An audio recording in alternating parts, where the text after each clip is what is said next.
Às vezes os comportamentos que mais nos sabotam, eles não nascem do nada.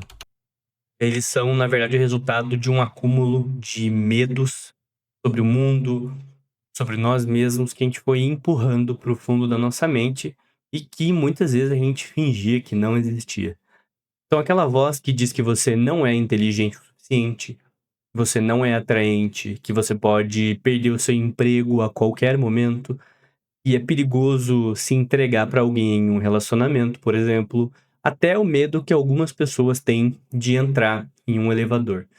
Essas ideias, elas grudam em nós como se elas fossem anexos de nós mesmos. E sem perceber, a gente vai vivendo uma vida que é guiada por fantasmas. Vou te dar um exemplo bem simples. Alguém que sente pavor de estar no banco de passageiro de um carro, por exemplo. O medo não é do carro em si. O medo é de perder o controle, é de ter a vida conduzida por uma outra pessoa, de avançar sem ser quem decide a direção. O movimento do carro, na verdade, é só um reflexo de um conflito interno muito mais profundo. E quando você entende o verdadeiro problema, você consegue começar a trabalhar nele. Talvez você comece a perceber onde que você está desistindo cedo demais ou sendo passivo demais, por exemplo. Mas se você não tem ciência disso, você provavelmente vai passar a sua vida tentando não ficar ansioso no carro, e isso só vai piorar o seu sintoma. Se você trata sempre o problema apenas na superfície, sempre vai bater contra a mesma pedra. É como tentar colocar um curativo em cima de uma ferida sem antes tentar limpar. Autossabotagem é um dos primeiros sinais de que a sua narrativa interna está atrasada, ela está limitada, ou em muitos casos ela só não faz sentido, ela é incorreta. A sua vida, ela não é definida apenas pelo que você pensa sobre o mundo, mas pelo que você pensa também sobre si mesmo. Sua identidade, isso é uma coisa que você precisa entender muito bem, ela foi construída como se fosse um mosaico. Então, os pedaços da crença dos seus pais, o pedaço das crenças das pessoas que eram seus pares, o pedaço das crenças dos seus coleguinhas na aula e um pedaço das experiências que você teve que reforçaram ou feriram a sua autoestima. E no fim, o teu cérebro, ele tem aquele viés de confirmação e ele trabalha incansavelmente. E é por isso que tantas vezes a gente se sabota.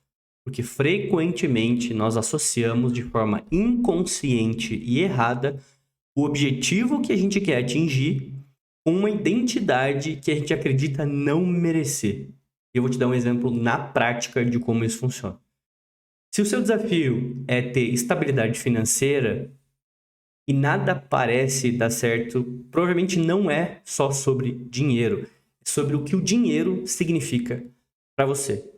E você precisa se perguntar como os meus pais lidavam com dinheiro, como as pessoas ao meu redor lidavam com dinheiro. E o mais importante, o que essas pessoas falavam para mim a respeito de quem tinha dinheiro e o que elas falavam para mim a respeito de quem não tinha dinheiro. Muita gente cresce ouvindo de que quem tem dinheiro é corrupto, ou que gente rica é arrogante. E adivinha, se você acreditou nisso, vai ter resistência para prosperar, porque no fundo não quer se tornar esse tipo de pessoa. Sua mente, ela prefere te sabotar do que trair a sua própria identidade.